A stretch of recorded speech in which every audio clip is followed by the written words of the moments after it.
Hola, muy buenas noches con todos. Bienvenidos una vez más a esta tercera entrega de Filosóficamente. Primero quiero empezar dando unas disculpas porque la última vez no teníamos pensado que se iban a caer las redes sociales, así que tuvimos que parar la transmisión porque no sabíamos, era muy incierto si regresaban o no. ¿Ok? Así que bueno, dicho eso, empecemos con el tema de hoy. Nuevamente me acompaña mi contertulio Javier Bravo, en esta ocasión desde su cuenta, así que igual este programa va a quedar grabado para que puedan seguir la secuencia de todos los programas que vendrán, porque la idea es que tengan una concatenación de ideas, ¿ok? Y bueno, parte de lo que nos gustaría ir ensayando es este tema de la felicidad y comprenderlo específicamente desde la óptica actual. Claro, pusimos nosotros en el post que publicamos específicamente la felicidad en el subtítulo, y es que cuando hablamos de la felicidad muchos de nosotros nos estamos preguntando específicamente qué cosa es eso que la gente busca, qué cosa es esa felicidad que la gente de alguna manera desea tener o desea alcanzar como si fuese una meta o un logro. Ahora, esto es algo que no el ser humano se lo está preguntando desde ahorita, se lo ha venido preguntando ya mucho tiempo atrás. Entonces la pregunta sería, ¿qué cosa es lo que los griegos creían en su momento que era la felicidad? ¿Ok?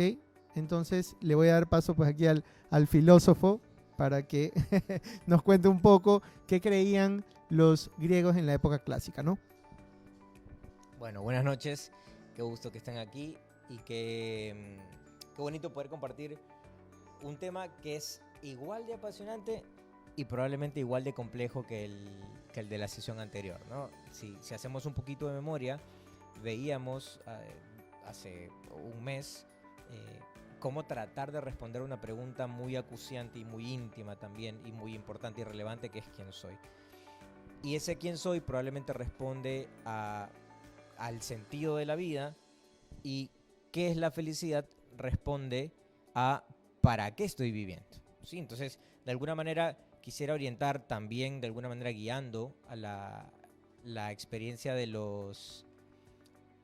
las reflexiones griegas, a la pregunta por el sentido, es decir, ¿por qué estoy aquí y por qué hago todo lo que hago? Entonces, mientras vamos a detallar un poquito algunas perspectivas de la filosofía griega 400, 300, en algunos casos 500 años antes de Cristo, quisiera como dejar una pregunta para que nos sirva más adelante, ¿no?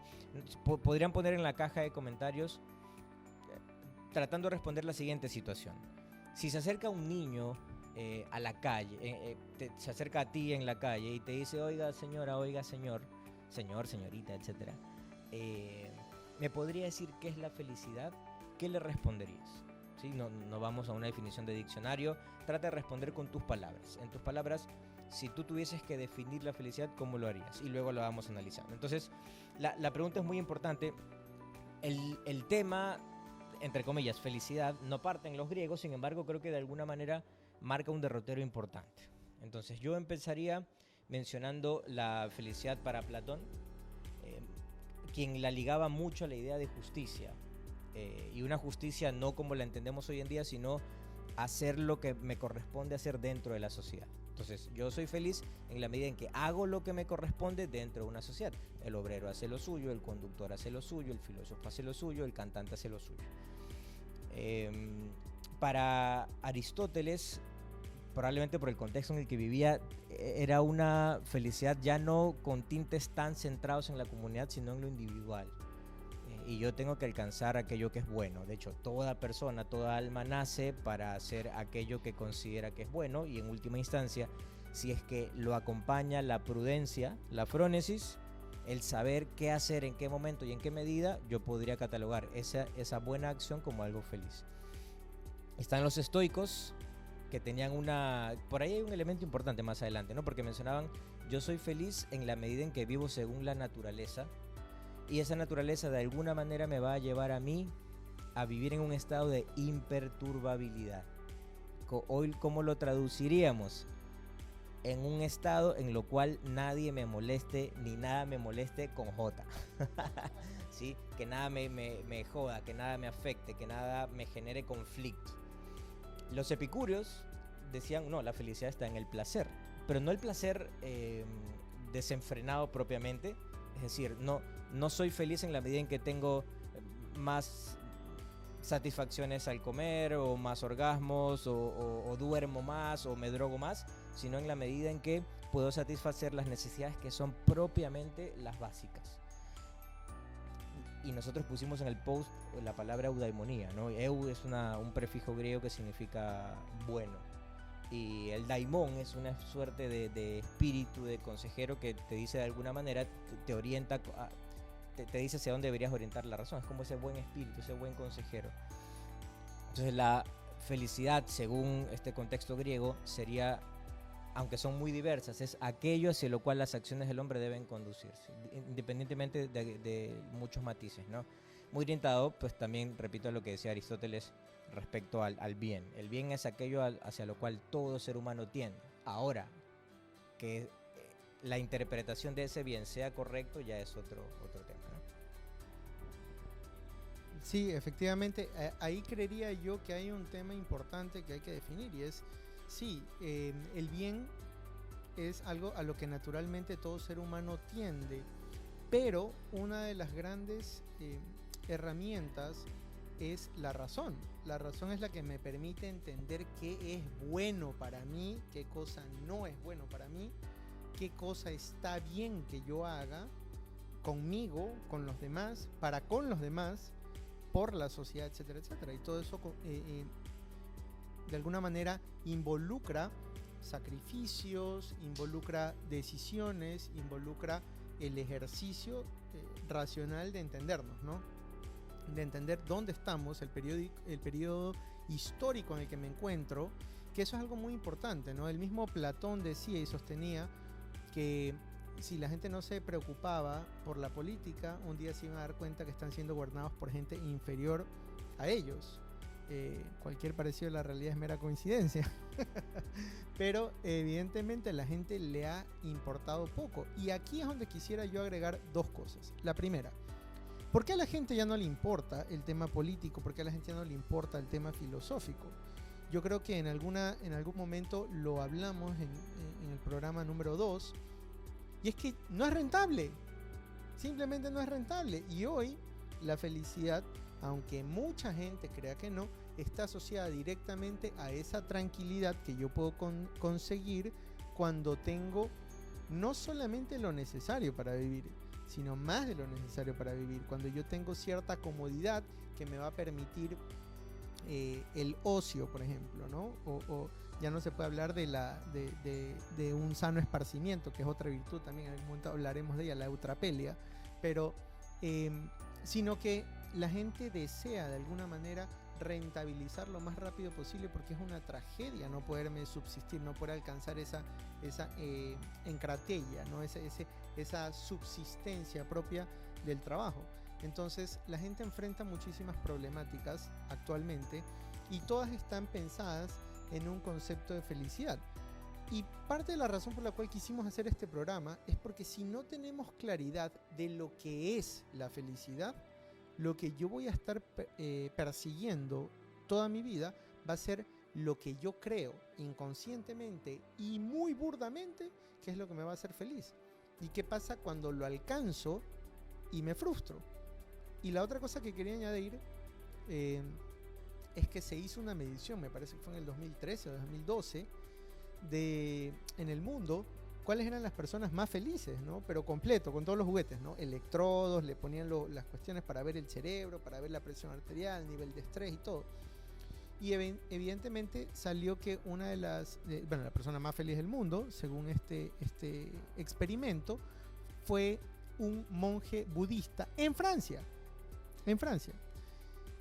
Y claro, yo me empecé a preguntar, bueno, ¿qué cosa es lo que están midiendo? Porque los monjes budistas, hay muchísimas ramas también del budismo, no pretendo ahorita que sea una clase de religión, pero uno de sus centros es que el equilibrio entre no vivir esa felicidad desenfrenada, esa euforia y no experimentar el sufrimiento máximo es lo más cercano a la felicidad. Entonces, claro, la pregunta sería, ¿qué cosa entonces se medía si ellos no creen en una felicidad alta y buscan de alguna manera hallar algo que simplemente les permita, como quizás parte de los naturalistas lo creían, ¿no? La naturaleza, qué cosa es el actuar del ser humano y cuál es el equilibrio que tiene que conseguir para poder subsistir, ¿no?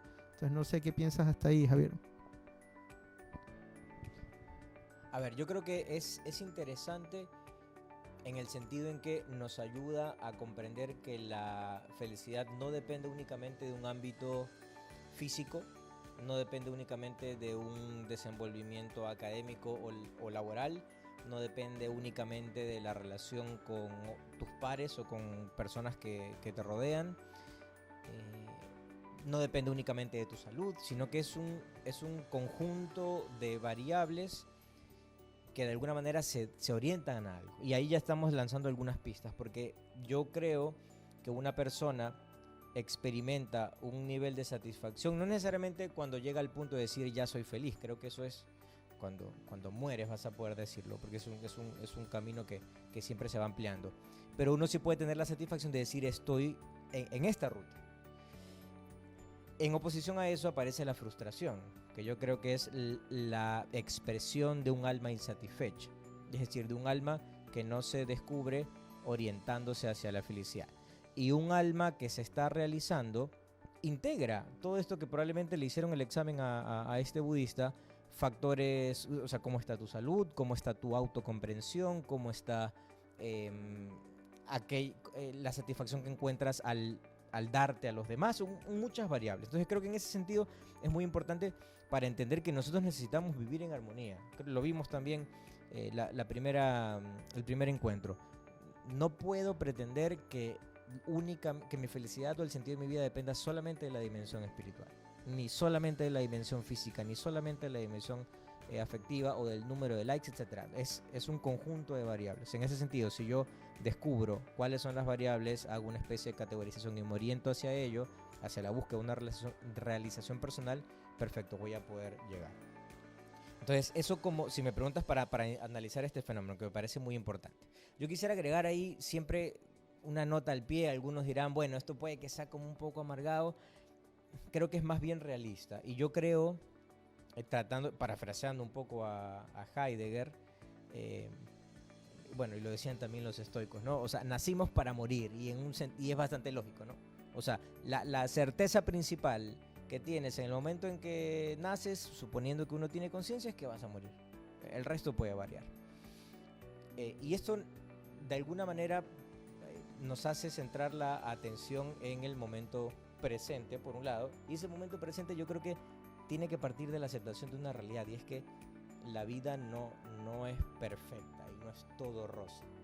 Creo que una mala concepción de la felicidad sería asumir la felicidad como una carencia de problemas, y creo que de verdad es muy, muy conflictivo, porque hoy, bueno, no voy a entrar en detalles, pero uno se encuentra comúnmente con personas de distintas edades que tienen un nivel de satisfacción, un nivel de frustración muy alto, porque la idea que está detrás de aquello que ellos persiguen, que es la felicidad, es un estado carente de problemas, carente de necesidades, carente de conflictos interiores, carente de incertidumbre. Y creo que eso no es real. O sea, la vida nos plantea incertidumbres, problemas, insatisfacciones, para que en el intento de ofrecer una respuesta a esas situaciones uno vaya descubriendo, ok, no es por aquí, si es por allá, me voy acercando cada vez más a la felicidad.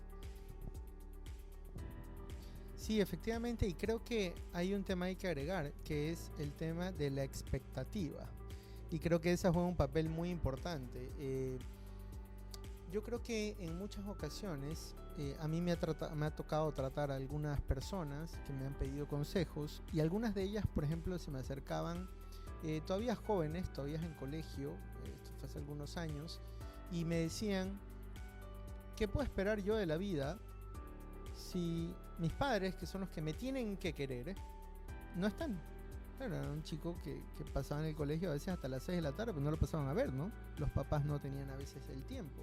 Entonces era un poco crítico. Y Y la verdad es que hay un tema que tenemos que entender, y es que no podemos ser felices solos. Difícilmente lo vamos a hacer. De hecho, los ascetas, que eran los que se alejaban de la ciudad para encontrar ese placer epicúreo del conocimiento y meditar, eventualmente era una decisión por una forma de vida, pero no es que vivían completamente aislados, eran periodos de tiempo y luego tenían que reinsertarse en reingresar a la sociedad. Y hubo un problema naturalmente en todos ellos cuando reingresan a la sociedad, porque al reinsertarse no son los mismos, llegan con un conocimiento diferente, ellos han cambiado, la sociedad ha cambiado, no son las mismas personas. Es lo mismo que sucede cuando te topas con un amigo con el que no has hablado 10 años, 15 años, entonces empiezas a conversar con él, no es lo mismo que hace 15 años, porque han cambiado muchas cosas, ha cambiado él, he cambiado yo, pero ¿qué cosa es lo que yo espero de esa persona? Espero que sea lo mismo que era hace 15 años. Porque pasa muchas veces que te topas con tu mejor amigo de la escuela o del colegio y está el cariño, pero ya no es lo mismo, ya no se comparten las mismas cosas, ¿no? De pronto cuando estamos en la escuela nos gustaban las tortugas ninja, pero ya crecimos, ya no es lo mismo. Entonces, esto quiero decirlo, ¿por qué? Porque naturalmente todos nosotros esperamos de alguna manera vivir la felicidad como si fuese un estado de eterna alegría, que es lo que mencionaba Javier. Yo creo que de alguna manera las películas, las grandes productoras, Disney si se quiere en general, nos han vendido esta idea de que todo lo problemático llega hasta. Y luego de que tú has superado todo eso, ahora sí, feliz para siempre, ¿no? Las novelas, por ejemplo, de los 90 y de los primeros años 2000, todas son un drama hasta que se casan, y cuando se casan ya son felices para siempre, entonces se da por sentado. Es un constructo que hace que la persona crea que va a llegar un momento en el que las dificultades simplemente se van a acabar y todo va a ser felicidad. Miren que no es que te lo venden así, pero así es como el cerebro funciona. Una vez que tú lo ves varias veces como un patrón, empiezas a anhelarlo, aunque ese patrón sea irreal. Entonces, claro, tienes una relación de pareja, tienes una relación con tus padres, tienes una relación con tu mejor amigo y empiezas a tener ciertas expectativas con ellos. A veces puede pasar muy poco tiempo, pueden pasar cosas muy puntuales que cambian la vida de las personas. Y ahí es donde tenemos que entender qué cosa es lo que tú esperabas de esa relación o de esa realidad, por ejemplo. Y les comparto un poco. Naturalmente, yo siempre he esperado algo, y creo que todos lo esperamos de alguna manera, de nuestros padres. Pero aquí llega un momento en la vida de una persona en que con sana y sensata madurez y prudencia, empiezas a juzgar y dices, bueno, yo no puedo esperar que mi papá me quiera como yo quiero que me quiera. Él me quiere como él conoce y puede quererme. Entonces cuando yo hago ese salto prudente de entender la realidad tal cual es, yo empiezo a aceptar el amor como otras personas me lo dan y no como yo espero tenerlo. Eso trae muchísima paz. Ojo, quiero que se entienda, porque no es que las expectativas están mal, el problema es que son cerradas. Las expectativas muchas veces es yo quiero que tal persona me quiera de tal modo, y eso no necesariamente pasa así. Entonces esa expectativa naturalmente puede generar una serie de inconvenientes a la propia felicidad, a la propia satisfacción, al propio bienestar, si es que no se maneja con cuidado, ¿no?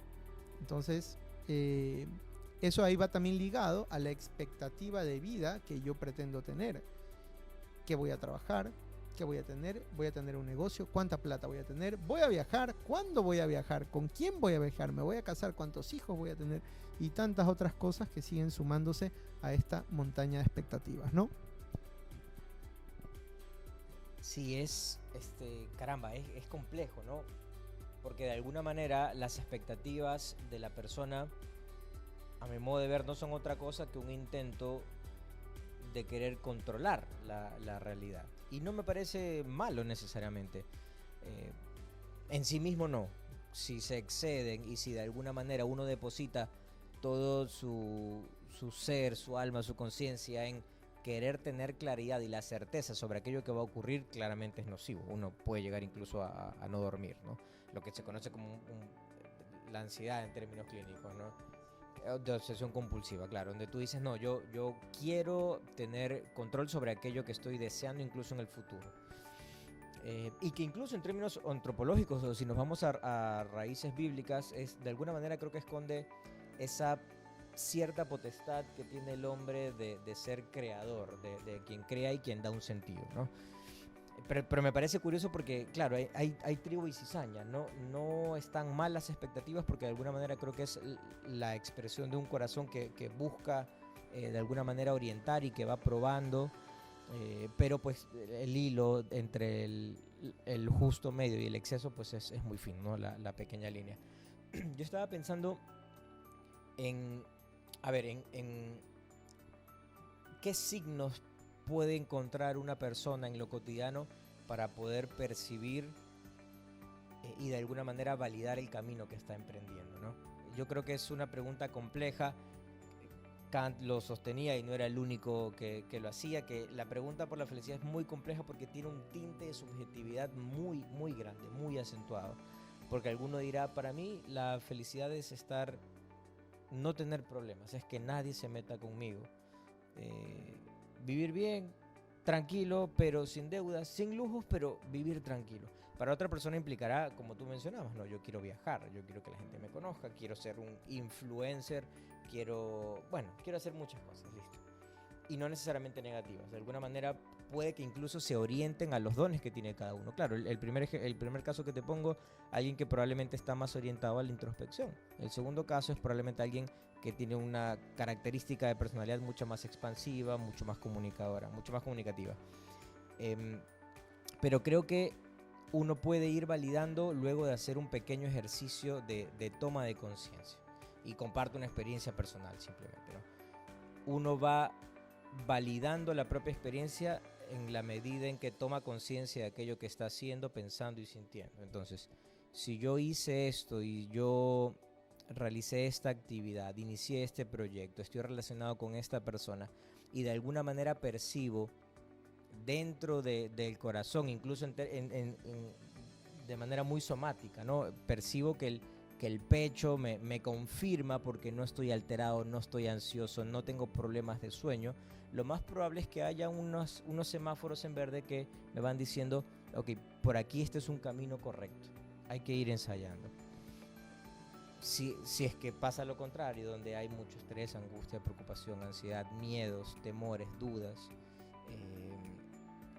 es un pequeño indicio. No necesariamente que digan que ese no es el camino, pero por lo menos que hay que posar la mirada para evitar emprender un camino negativo. Pero eso requiere necesariamente un contacto con el interior. Si no se hace, y creo que todos somos testigos de ello, lo que puede ocurrir es que uno empieza a buscar la, entre comillas, felicidad en aquello que simplemente se vuelve una respuesta momentánea.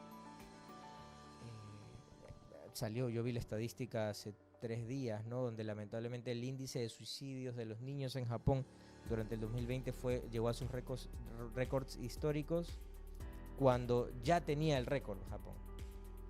Entonces, claro, ¿qué puede haber detrás? Es una noticia que duele. Uno puede decir, bueno, pero están muy lejos de nosotros, ¿qué tiene que ver conmigo? Pero de alguna manera sigue siendo humano y nada impide en un mundo tan globalizado que ciertas tendencias o ciertas inconsciencias de alguna manera nos sigan permeando. Yo no sé qué va a haber detrás, o qué hay detrás en que lamentablemente esos niños hayan tomado esa triste decisión. Pero creo que si hay un sentido y hay una orientación de la propia vida confirmada por una experiencia interior, de alguna manera uno va confirmando ciertos pasos que me dicen, ok, si experimento cierta frustración, no es por aquí. Si experimento una sensación de realización, entonces sí es por aquí. Y mira que incluso en el discurso, ¿no? Yo digo, experimento la sensación, porque no es solamente una cuestión racional, que creo que es el punto de partida, pero va a dimensiones también que son tanto espirituales como emocionales, o sea, que te van confirmando. Sí, definitivamente estoy de acuerdo. Y ahí yo le añadiría algo muy importante, y es No existe felicidad alguna ni posible si no hay relación. Ya, o sea, la relacionalidad humana es necesaria para poder experimentar cualquier tipo o grado de felicidad. Entonces, claro, partiendo de esa premisa, lo que decía Javier es muy complementario, porque hay una sensación que yo tengo incluso cuando yo estoy tratando de experimentar con varias cosas: trabajo, familia, amigos, pareja, etcétera. Y eso de ahí tiene que manejarse de alguna manera en armonía. La problemática mayor radica, creo yo, en la armonía que uno puede conseguir consigo mismo, que es la relación más compleja y la menos tomada en cuenta. Digo esto por una sencilla razón. En una ocasión estábamos conversando con una persona, estábamos filosofando, entonces me decía, hablamos particularmente de Dios, y una de las cosas que decía es que Dios era uno, y yo le decía sí, pero es uno, una comunidad, y no puede no ser una comunidad, porque si fuese uno, y pónganse a pensar, si existiera una sola persona que tiene inteligencia y voluntad, capacidad para darse, para entregarse, para comunicarse, y no hay nadie más, todas esas capacidades serían absurdas. Entonces no existe la posibilidad de que yo me realice si no es a través de la relación. Pero la primera relación que tengo que tener es conmigo mismo. Porque así como la absurdez de alguna manera nos repele la racionalidad, también nos repele el actuar. Si yo no tengo un propósito, y eso es algo absurdo, si yo existo y no sé para qué existo o no existo para nada, ese absurdo me repele ante mí mismo. Entonces, una persona que no ha encontrado un propósito, no se ha puesto un propósito, no se ha marcado un camino, simplemente está trabajando, ganando dinero, ahorrando, para algún momento poder tener la paz necesaria para que nada me moleste, ni con J ni con nada. Ok, esa persona no tiene un propósito, entonces el sentimiento de vacuidad que va a sentir dentro va a ser tan grande que le va a chantar a las personas con las que se relaciona esa responsabilidad. Y eso es lo caótico, porque yo empiezo a esperar de mi papá, de mi mamá, de mi pareja, de mi mejor amigo, de mis amigos cercanos, ciertas cosas que yo no me estoy dando a mí mismo. Entonces, para ponerlo un poco en contexto, en una ocasión yo lo enseñé así en una charla, y dime tú si te parece interesante, pero yo creo que existe una necesidad espiritual de relacionarnos y de religarnos con lo superior, necesariamente. Y eso va a marcar muchísimo mi relación conmigo mismo. ¿Ok? Entonces, creo efectivamente que eso constituye un punto muy importante en la vida. Mi espiritualidad, mi religión, la forma en la que yo me religo con eso superior. Lo segundo es la forma en la que yo me relaciono y me religo conmigo mismo. Porque a veces yo vivo tan pendiente de las modas, del trabajo, de las noticias, de los miedos, del momento, que me olvido de religarme interiormente conmigo. ¿Qué cosa me pasa? Lo que decía Javier, a veces tenemos una sensación de que algo malo ocurrió en el día, pero no sé el qué, el cómo, el cuándo, nada, el modo, no tengo idea. Entonces no hay una relación conmigo mismo. También creo que debemos una sana relación con la familia. De nuevo, si no tenemos una relación sana con la familia, evidentemente vas a terminar pidiéndole a alguien más, a tus amigos, a tu pareja o a ti mismo, eso que tú no estás aceptando de tu familia. Y de ahí tienes pues la relación con tus amigos y finalmente la relación con tu pareja. Entonces, claro, yo he conocido casos que son sumamente cómicos, ¿no? Personas que no se quieren a sí mismos, se tienen en poco, son duros consigo mismo, y eventualmente cuando estas tres cosas se unifican, si la persona no tuvo, y esta persona particularmente no tenía un papá, esta persona sin embargo era muy muy muy inteligente y logró ascender bastante en la empresa, esta persona eventualmente encuentra una persona que lo quiera, ¿no? Tuvo su enamorado, y en un momento el razonamiento natural es: yo tengo que valer algo porque él me quiere. Pero eso es como consecuencia, eso es, digamos, ahí vamos a entrar en lógica, ¿no? Y entender cuáles son las formas lógicas del pensamiento, pero así es el ser humano, uno termina creyendo que vale algo, y claro, ahí es cuando viene la psicosis de cuando esta persona pierde los cabales, cuando siente que el otro lo va a dejar, porque es lo único que lo evalúa, porque no se evalúa a sí mismo, nunca aceptó el avalúo de sus padres, nunca reconcilió esa parte, no aceptó el avalúo de sus amigos como ellos se lo estaban dando. Entonces una persona rota no puede tener una relación saludable, y el no tener relaciones saludables de alguna manera va a traer cierto grado de sufrimiento. No sé, Javier, ¿qué piensas hasta ahí? A ver, yo lo plantearé la cuestión de esta manera, ¿no? Poniendo un ejemplo en la reflexión, criticando en el sentido griego de la palabra, no con el fin de ser criticón, sino de hacer uso del ejercicio racional, sobre un ejercicio muy difundido, y yo creo que de alguna manera se convierte en una especie de nuevo culto ritual, que es el mindfulness, ¿no?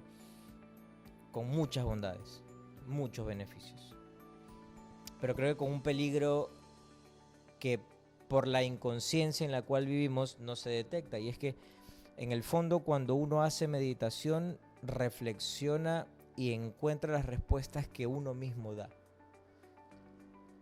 y uno puede encontrar respuestas muy bonitas y muy agradables y muy sensatas, pero uno no es la fuente que puede proveer siempre y en todo momento las mejores respuestas.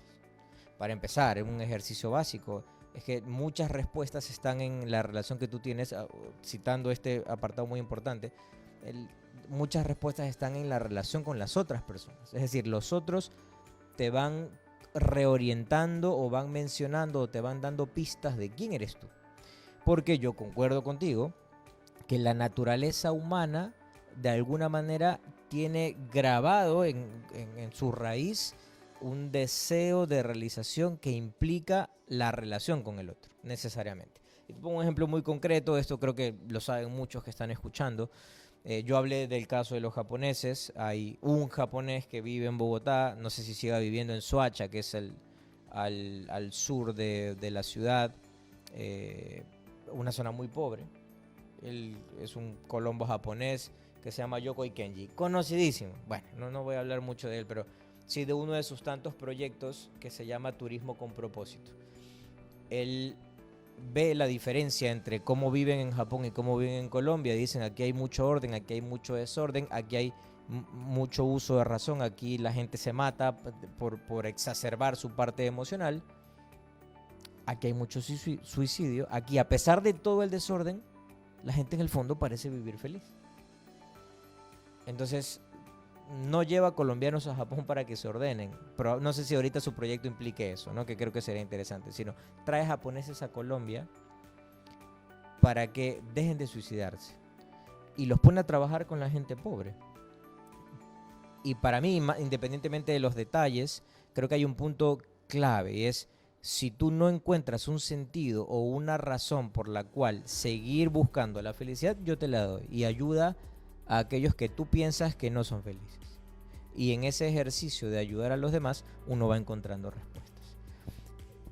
Yo todavía no soy papá, pero pensaría que aunque uno haya tenido un día de miércoles, llegar y ayudar a tu hijo y acompañarlo y de alguna manera vencer el cansancio y el tedio y pensar en deudas, pero ayudarlo, ese ejercicio de salir de ti para colaborar con otro, de alguna manera te va dando unas pautas de realización personal que te dicen, ok, entonces probablemente para ser feliz, una de las cosas que yo debería hacer es, además de tomar conciencia que la vida no es perfecta, de aterrizar las expectativas, es yo necesito darme a los demás. O sea, ese vivir en función de, nota al pie, importante, no es vivir en función de lo que el resto diga, sino vivir en función de ayudar a que los otros sean felices.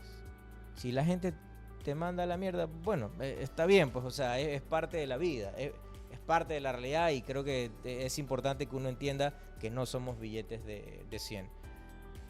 Pero también es importante tener esa certeza de que yo necesito, en la medida en que yo me doy a los otros,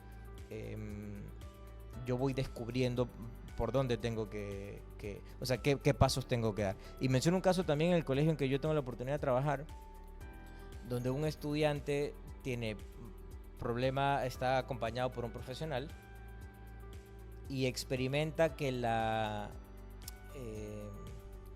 dosis de pastilla que necesita o que le ha recetado el especialista es cada vez menor desde que empezó a asistir a un proyecto solidario de ayuda a los otros. Sigue experimentando sus conflictos y esa es su lucha, como cada uno lo tiene.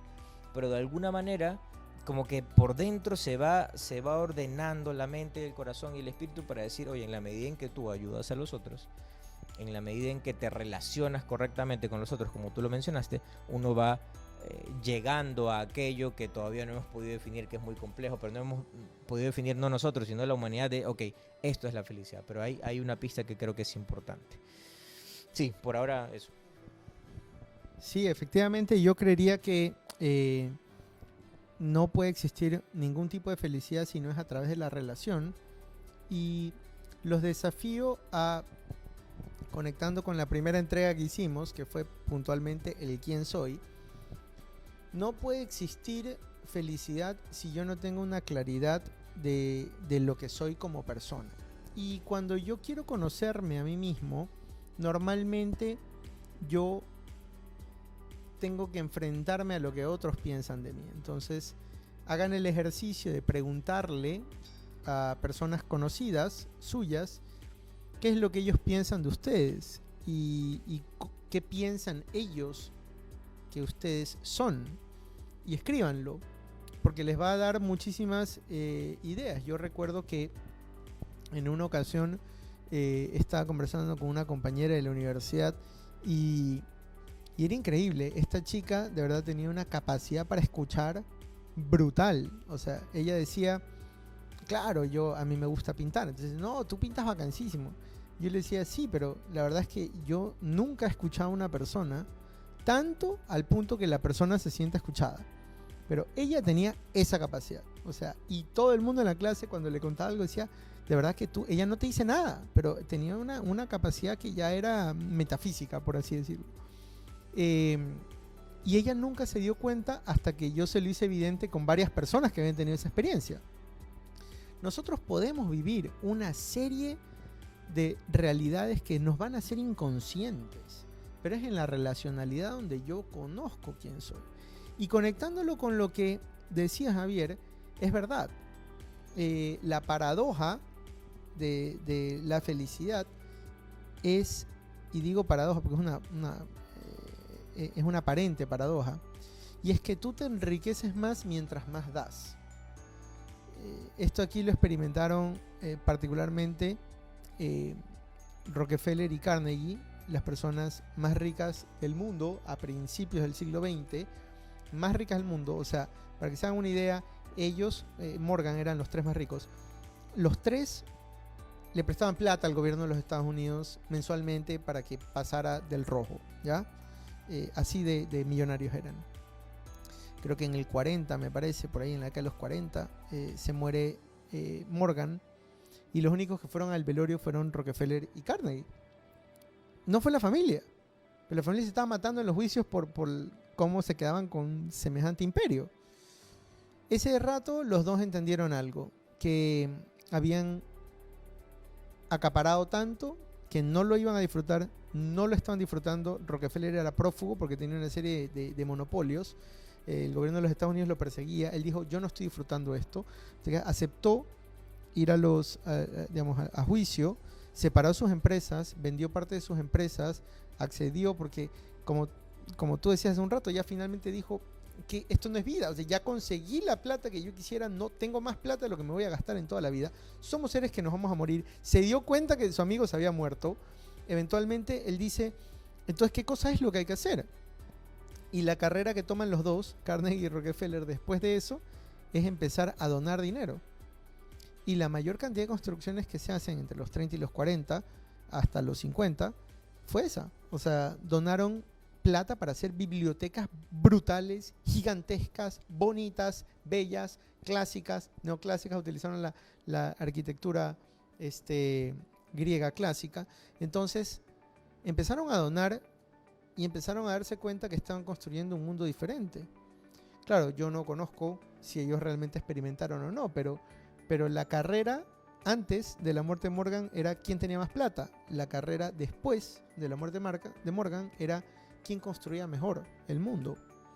Y claro, Carnegie dejó mucho más porque dejó fundaciones, dejó una serie de proyectos y murió mucho antes. O sea, eventualmente era conocido por ser filántropo.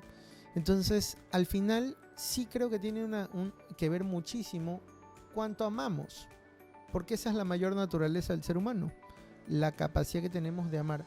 Y amar no es otra cosa sino querer que el ser amado sea feliz. Si yo busco de pronto hacer feliz a una persona en la calle que está muerta de hambre, pues dándole algo de comer es la forma de hacerlo feliz en ese momento. Más adelante será distinto. Cuando tenemos una relación, por ejemplo, marital, los cónyuges tienen que hacerse feliz mutuamente. Y claro, ese es el ejemplo máximo, ¿no? O sea, dos personas que se deshacen a sí mismos, se quitan el egoísmo por hacerse feliz mutuamente. Y cuando yo experimento cualquier cosa remotamente cercana a mi naturaleza más íntima, más antropológica, que es el amor, yo experimento algo que es la felicidad. Y quiero dejar con un ejemplo para que ahí comentes tú, Javier, y es que todos hemos experimentado en algún momento también el amor con nosotros mismos, en el propósito, en el ejercicio del ser. Particularmente en el colegio, cuando dejabas de pasar a limpio el cuaderno de borrador y tenías una cantidad de materias que pasar a limpio que era catastrófico. Pero en un momento tuviste ese momento areteico, ¿no? Ese momento de arete, de virtud, en el que tú decías, hoy voy a pasar a limpio todo y no voy a dormir hasta que no termine eso. Perfecto. Ese día te quedaste hasta las 2, 3 de la mañana, pasaste todo a limpio, te fuiste a dormir con una sensación y con una euforia que no lo podías explicar. No podías dormir porque estabas feliz, estabas contento, estabas cansado, te despertabas después de 3 horas para ir al colegio y te ibas con la mejor de las actitudes. ¿Qué fue lo que cambió? No amaste a nadie, técnicamente no le diste pan a nadie, no. Sí amaste a alguien, te amaste a ti mismo, porque fuiste eso que tenías que ser en ese momento. Hiciste eso que tenías que hacer, uniéndolo con la justicia de Platón. Fuiste lo que tenías que ser en ese particular momento. Ojalá todos fuésemos los que tenemos que ser en cada momento de nuestras vidas, y no solamente seríamos más felices nosotros, sino que el mundo también podría hacerlo. Sí, muy bien. Y ya que traes a colación a Platón, quisiera retomar a modo de pauta, ¿no? Una, de alguna manera, enseñanza que dejan los epicúreos, ¿no? Este filósofo tan importante, tan mal interpretado, pero tan admirado a la vez, nacido en Samos, islas griegas. Respecto a, o sea, lo que Platón hace es fundar la academia, lo que hace Aristóteles es fundar el liceo, y Epicuro funda un jardín. Un jardín para que la gente sin ningún tipo de restricción pueda participar de las reflexiones, no solamente a nivel racional, sino a nivel ético, a nivel emocional. Y el punto de partida creo que es muy iluminador de parte de Epicuro. El punto de partida es ¿qué necesitas? ¿Qué necesitas? Y creo que hay una primera pauta que nos puede orientar para poder distinguir si es que estamos o no orientados, otra vez orientados, pero si es que estamos o no encaminados a una vida que apunta a la felicidad. Y es, hay que distinguir entre aquello que es necesario y aquello que es accesorio sin que necesariamente sea malo. Entonces, y hay diversos tipos de necesidades. Están las biológicas, perfecto, hay que apuntar a que tú, en la medida de lo posible, en que tú tengas los recursos, ayudar a que otros tengan las necesidades básicas biológicas cubiertas. A nivel emocional, ¿qué es lo que necesitas? A nivel espiritual, ¿qué es lo que necesito? Y partiendo de ese qué necesito, tocamos otro punto que creo que es importante también, ligado a lo que planteaba Epicuro. Hoy día lo llamamos banderitas rojas. No sé si lo has visto, pero todo el mundo es banderita roja por aquí, banderitas por allá. Bueno, no sé, ya cada grupo y cada cultura con su tema, pero las banderas rojas no es otra que tus no negociables. cuáles son los puntos o cuáles son aquellas líneas que tú definitivamente no deberías cruzar. Entonces, si tú estableces cuáles son tus necesidades y cuáles son tus puntos no negociables o cuáles son tus límites, tú vas a encontrar aquello que, independientemente de tu nivel, de tu contexto económico o académico, de si estás estudiando o no, si es que apruebas o no la materia o el colegio, si es que sigues una relación, si te casas o no, si cortas o no, si es que te vas de viaje o no, si es que pudiste reunir todo el dinero para comprarte tal cosa y al final lo ibas a hacer, pero no se pudo. Independientemente de todos esos factores que puede que sean importantes, pero accesorios a fin de cuentas, no entran en algo que es necesario para tu ser. Una vez que tú lo separas, tú dices, ok, perfecto. Entonces la felicidad implica, según Epicuro, en tener esto realizado. El resto, despreocúpate, porque es accesorio. No necesariamente que no sea importante, pero no es esencial.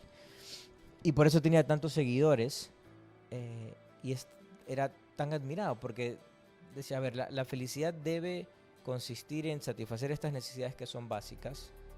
No es el exceso que mencionamos al inicio en cuanto a excesos carnales o lujuriosos, sino es atiende tus primeras necesidades. Y no son solamente físicas, son también emocionales y son también espirituales. Incluso tienen una noción muy clara de alma, no la noción cristiana, pero sí como aquella realidad dentro de la persona humana, según la cual una persona llegaba a un estado según lo que le indicaba la razón. Y eso apuntaba claramente también al bien. Entonces, por un lado, creo que es muy importante esta sugerencia de Epicuro. Vive, disfruta, pensando en cuáles son tus puntos de necesidad en distintos ámbitos y cuáles son tus no negociables. Si hay algo que te está llevando a romper esos no negociables, sal de ahí. Y otros términos comunes, relaciones tóxicas, bueno, sal de ahí. Trabajo de excesiva explotación, sal de ahí. Una cultura de excesivo chisme, sal de ahí. Independientemente que te genere placer, por ejemplo, mencionando el caso del chisme, independientemente que te genere placer hablar de una tercera persona.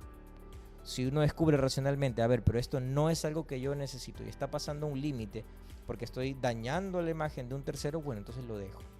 Entonces creo que son como algunas pautas de conducta muy precisas que creo que ayudarían a orientar, digamos, estas acciones. Y creo que en el fondo hay que retomar siempre sobre esa pregunta, es ¿por qué haces lo que haces? O sea, ¿cuál es el sentido por el cual tú te esfuerzas, tú madrugas, tú cambias tus hábitos, tú sacrificas ciertas cosas? Si llega el punto en que hay que mandar todo al carajo, bueno, hay que hacerlo. Dios nos da el tiempo para poder reorientar y reencaminar. Hay que hacerlo. Pero creo que es importante parar el balón, alzar la cabeza y decir cómo estoy, dónde estoy, si me estoy alejando, reoriento. Siempre. Si usted lo puede hacer al final de cada semana, genial. Si lo puede hacer al final de cada día, pues estupendo. Si no, por lo menos una vez al año creo que es importante. Sí, efectivamente. Y creería yo que, y los desafío a ustedes realmente, que es una de las razones por las cuales hemos hecho este programa, de alguna manera tratar de interpelar al oyente y que nuestras experiencias, análisis, filosofías de la vida les sirvan a ustedes para un mejor vivir. Los desafío realmente a que le pregunten a personas cercanas quiénes son ustedes para ellos, que les describan sus defectos, que les describan sus virtudes. Hay un ejercicio muy sencillo que se llama la ventana de Johari. Hay cosas que yo conozco de mí que todo el mundo también conoce. Hay ciertas cosas que yo conozco de mí que los demás no conocen. Hay cosas que ellos conocen de mí que yo no conozco. A veces mis reacciones, mis impulsos, mis defectos inconscientes. Y hay un tema importante que es una cuarta ventana, que es lo que ni yo ni ellos conocen de mí. Y es esa ventana misteriosa la que hay que reducir. Y la única forma de reducirla es con la reflexión, como decía Javier, ¿no? Si yo me pregunto el propósito, lo que estoy haciendo, el por qué me siento como me siento, cuáles son las cosas que me hicieron sentir placer, que me hicieron sentir tristeza en este día, que es un pequeño examen de conciencia, que no mucha gente lo hace. Y es un poco crítico porque viven en automático. Yo he trabajado 19 años de mi vida dando clases. Nunca se ha parado un chico de 10, 11 años a decirme, profesor, yo de grande quiero ser un viejito amargado. ¿Ya? Nunca se me ha parado una niña y me ha dicho, profe, yo de grande quiero ser una viejita chismosa. No, pero los conocemos y los hay por millón. ¿Por qué existen estas personas? ¿Cómo se hacen si no fue su propósito convertirse en eso? Bueno, uno, si tú no vives con un propósito y no eres coherente en aquello que quieres ser, un día te despertarás siendo aquello que no quieres ser. Porque no hay peor cosa que la decepción, no hay peor cosa que la decepción ante las propias decisiones, la decepción ante esas expectativas que hablábamos al principio, que van dañando el corazón de la persona y haciéndolo que se pudra dentro y eventualmente lo único que va a tener para dar, porque es una fuente de amarguras, es amargura. Si no quieren convertirse en eso, dejen de vivir en automático. La felicidad no es algo que se alcanza, es algo que se vive constantemente en el ejercicio del equilibrio de la vida, en el ejercicio de la donación en las relaciones.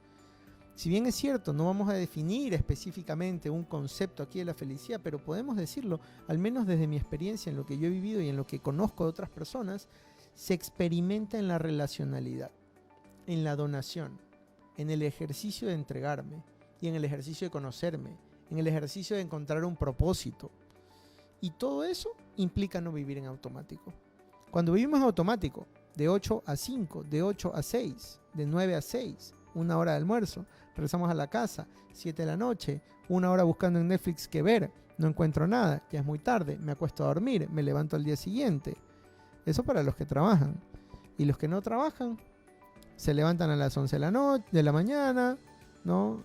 Por ahí se ponen a ver televisión, por ahí otros se van a trotar, se van a comer, pero vienen en automático. Si no tienes un propósito en tu vida, difícilmente vas a experimentar la felicidad, porque estarás siendo lo que la vida en automático te pide hacer, no necesariamente lo que tienes que ser. Y no existe mayor felicidad que en ser lo que tienes que ser, como cuando fuiste estudiante siendo estudiante. Entonces, de alguna manera, filosofar sobre la felicidad no es quedarnos en lo etéreo de lo que pensaban los griegos. Todos los griegos, de hecho, tenían esa costumbre de querer aterrizarlo a la practicidad. Entonces, claro, cuando nos enseñan a nosotros filosofía griega, te enseñan todas las escuelas de golpe y todas las contradicciones de golpe, pero habían varios cientos de años entre uno y otro, ¿no? O sea, ellos eran personas que estaban buscando realmente qué cosa era la felicidad, y finalmente Aristóteles define la felicidad como el alcance de la virtud. No digo que ese sea el único concepto, pero me parece interesante, porque claro, la virtud es aquel máximo equilibrio, ese justo medio, ese justo ser que el hombre puede alcanzar en el ejercicio de decidir por sí mismo. Y cuando se alcanza la mayor cantidad de virtudes, la persona experimenta la mayor cantidad de felicidad, por así decirlo, ¿no? Sí, total. Ya, bueno, el tiempo pasa volando, ¿no? Pero, a ver, yo cerraría con algo a modo de sugerencia, no porque sea el mayor de los ejemplos, pero sino porque creo que funciona y sirve. Creo que es importante nunca desestimar el poder que tiene una mirada y una sonrisa. Y no estoy hablando de coquetería, ni del poder del amor, ni de Dondai, ni nada de eso, sino de la capacidad que tiene una persona de tocar la vida de otra sin decir nada, sino mirándola a los ojos y sonriendo. No conozco a esa compañera tuya o a esa estudiante de universidad que tú decías que tenía esa capacidad de escuchar atentamente y que tú te experimentabas siendo escuchado, pero sí he tenido la experiencia muy similar, y yo reconozco dos acciones muy puntuales, y es que esa persona te mira atentamente y que de alguna manera te hace percibir que su tiempo está orientado a ti, por un lado, y que por otro lado te regala sonrisas, sin que sea una cuestión de mera caridad, sino de alguna manera te regala una sonrisa que te ayuda a percibir que eres alguien valioso, amable en cuanto a capacidad de ser amado, y que eso de alguna manera te da unas pistas para ser feliz. Entonces, vayan por el mundo, hagan lo que tengan que hacer en términos correctos y morales, pero miren a la gente a los ojos y si es que sale del corazón, no tengan miedo en regalar una sonrisa. Ahorita es complicado por lo de la mascarilla, pero incluso afortunadamente que las mascarillas no tapan los ojos, incluso se logra percibir por medio de la mirada cuando alguien te está sonriendo de corazón. Entonces, ojos y sonrisa creo que es de alguna manera es una especie de alentar a otros a, oye, vamos, es posible, estamos caminando, no es perfecto y es mejor que no sea perfecto porque de alguna manera nos ayuda a tomar conciencia con nuestra realidad, pero hay algo que se llama felicidad, que tiene unas características muy específicas y subjetivas, pero que podemos, es algo a lo cual podemos alcanzar. Sería como mi sugerencia, no sé si vas a cerrar tú, en caso de que cierre Miguel Ángel, pues fuerte abrazo, que Dios los bendiga mucho y cuídense, y ahí van con Miguel. Sí, definitivamente ya estamos sobre el tiempo. Realmente les agradezco a todos ustedes haber participado con nosotros. Una de las cosas que me gustaría decir es la frase célebre de un gran filósofo, muy poco enseñado lamentablemente en estos tiempos, San Agustín, decía: ama y haz lo que quieras. Si tomamos consideración de lo que significa eso, amar es buscar que otra persona sea feliz. Claro, yo tengo que ser feliz de alguna manera conmigo mismo para poder dárselo. Entonces hay todo un misterio en el famoso tema de amar. Si nosotros realmente nos amásemos a nosotros mismos, porque sabemos quiénes somos, porque buscamos un propósito en la vida, porque nos tratamos con gusto, porque nos damos una conversación con nosotros mismos en el ejercicio del examen de conciencia todas las noches. ¿Qué pasó? ¿Qué he pensado? ¿Qué me ha molestado en este día? ¿Cómo es que mis emociones se han comportado? Si yo tengo una relación conmigo mismo, yo voy a experimentar cierta paz que voy a querer compartírsela a alguien más cuando vea que a alguien le está pasando algo parecido. Cuando a mí me sucede eso y yo lo comparto, entonces yo estoy dando aquello que me hizo feliz a mí a otra persona. Si yo entiendo que esa dinámica de amar, de donarme, de salir de mí mismo, de hacerme a mí mismo para poder darme mejor a otras personas, yo puedo hacer cualquier cosa y todo lo que yo haga y todas aquellas personas con quien yo me relacione van a redundar en felicidad, en lo que se experimenta como felicidad. No es un tema que queremos darlo por culminado el día de hoy. Creemos que hay muchísimas cosas. Vamos a hablar más adelante sobre el consumismo como una paradoja de la felicidad. Vamos a hablar sobre los paradigmas de felicidad actualmente, ciertas características de lo que no es y de lo que aparentemente es o debería ser la felicidad. Y vamos a entrar poco a poco en un coloquio que esperamos que ustedes nos acompañen. Cada 15 días, ya lo saben, así que nos vemos en 15 días nuevamente en una de nuestras cuentas. Chicos, que Dios los bendiga muchísimo y espero pues que tengan una excelente noche. Chao.